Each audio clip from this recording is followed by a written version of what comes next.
एक ताजिर जो इस्लामी टोपियां फरोख्त करता था जंगल में से गुजरा। वो आराम की गर्ज से एक दरख्त के नीचे लेट गया। टोपियों वाली टोकरियां पास रख दें। थोड़ी देर बाद कुछ बंदर आए और उन्होंने टोपियां पहन लें और शोर मचाने लगे।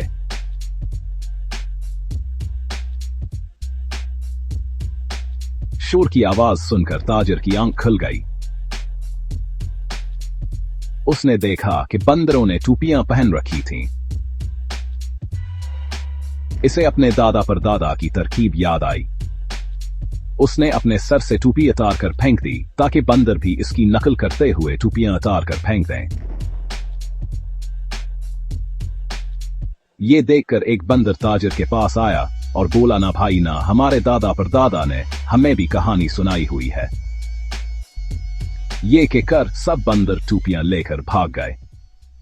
क्रेडिट्स।